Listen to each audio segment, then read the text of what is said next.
歡迎大家嚟到小窮仔頻道。今日係2025年12月7日星期日。以下由我小窮仔個朋友仔小窮美同大家睇下每周小窮仔新聞天地新聞撮要啦。第一則新聞資料來自12月5日廿號新聞，我哋睇下個標題先。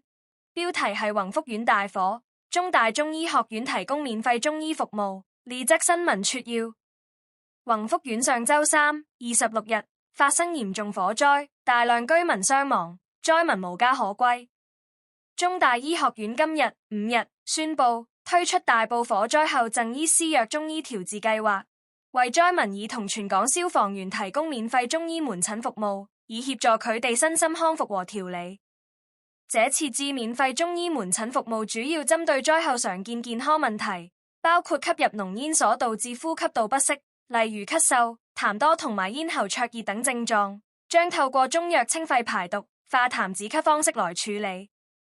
同時，計劃亦會涵蓋因焦慮、悲傷等情緒困擾而引起失眠、心悸、多夢同埋肌肉疼痛等症狀，透過疏肝解鬱、寧心安神的方法，改善睡眠品質並舒緩身心不適。中大中醫學院表示，有需要大埔宏福院居民及全港消防員，即日起可透過電話或 WhatsApp 預約就診。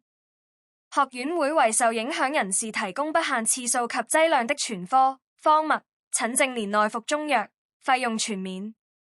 經診症後，如果病人有需要，亦會獲提供免費針灸及推拿服務。我哋又睇下呢則新聞，新聞來自12月7日 RTHK 新聞，標題係英法德烏領袖星期一於倫敦會面討論俄烏戰事及停火談判進展。法國總統馬克龍星期一將前往英國倫敦，與英國、德國、烏克蘭領袖會面，討論烏克蘭局勢同停火談判進展。馬克龍發文表示，他將會同英國首相施紀賢、德國總理默茨同埋烏克蘭總統澤連斯基舉行會晤，討論俄烏戰況同美國斡旋停火談判進展。馬克龍表示，法國作為自願聯盟成員，將會堅定繼續支持烏克蘭，法方將繼續同美方為烏克蘭提供安全保障，形容無安全保障就不可能實現穩定持久和平，因為烏克蘭局勢同時關係到整個歐洲安全。馬克龍又喺貼文中以最強烈措辭譴責俄羅斯日前大規模空襲烏克蘭，針對烏方能源和鐵路基建。他批評俄羅斯無意尋求和平，呼籲必須繼續向俄羅斯施壓。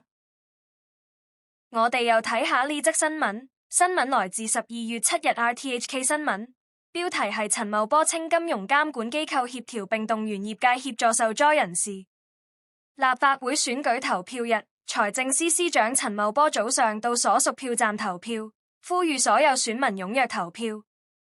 陳茂波在網誌表示，係大埔宏福院大火後，行政長官已宣布成立由法官主持之獨立委員會進行調查。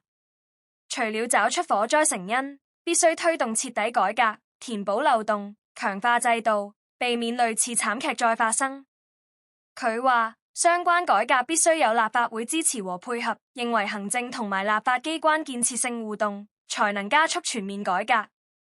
陳茂波提到係宏福院大火後，金融監管機構統籌召開會議，協調並動員金融業界力量，幫助受災人士。政府對每個受影響家庭提供的生活津貼亦由5萬元增加至10萬元，並寬免災民薪俸稅及利得稅等多項費用。陳茂波表示，日前先後探望和慰問火災死者家屬同埋留醫傷者，以及搬到臨時居所災民，了解他們之情況同需要。